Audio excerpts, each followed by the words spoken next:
Now that you know how to power on and off the device, as well as load ink into it, let's talk about how you actually use the control panel to print. This is great for walk-up functionality, which can be found in most office or school environments. First, this is your home screen, which at any point in time you can get to by pressing the home button. Here you can see you have the option to print, load files from storage, copy, scan, and as well as have a USB option, and there are maintenance and system info options, which we'll go into more detail about in just a little bit. To start, let's talk about what the print button will get you. Upon clicking it, you will see that this is where you can see any jobs that are waiting to be printed. At this time, we don't have any, but you also have the ability to see if the device is online or offline. The good news is it's online right now. Hitting the home button will get me right back to the same home screen that we just came from.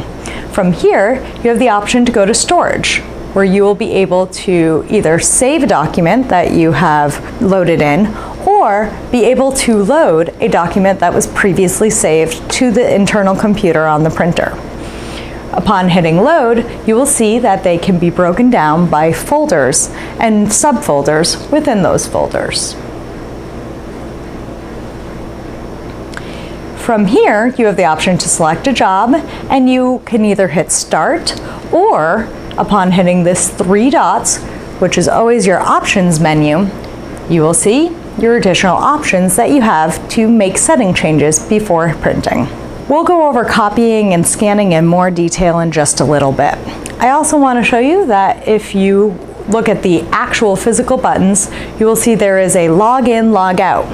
For those who have systems set up where you need to log in before printing, you will be able to do that by hitting the login button, and it will prompt you to select your user and enter your password.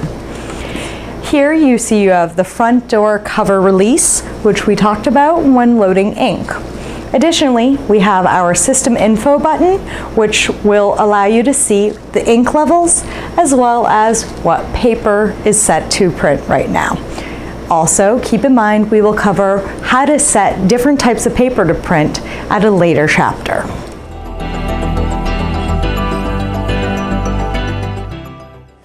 The F1 button will bring you to a section of the machine where you're able to see a detailed meter report. It will tell you different types of paper size that you've run through the machine, how the count on it, so on and so forth. If you would like to print this list out, you simply hit print list, confirm to print, and hit OK.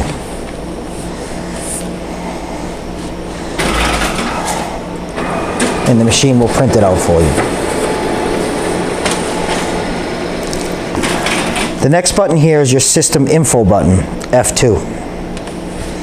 This button here will tell you consumables of the machine, how much ink you have left, and the machine info, the serial number, the model number, the IP address, the firmware level. It will also tell you what options you have installed on the machine. On the op panel, you'll notice that there's a maintenance tab, and in this maintenance tab there's a head cleaning button. And basically you have 2 options here, a normal cleaning and a strong cleaning. A cleaning is needed to purge the print heads of the ink so the ink does not get gunked up on the print heads and affect what's coming out on your copies. The machine will automatically do this after 1,000 copies. It takes 1 minute to 1.5 minutes for it to perform a cleaning. If you should notice that you have some lines on your copies and you want to force it into a cleaning, this is the way to do it. You select a normal or a strong cleaning and you just hit OK.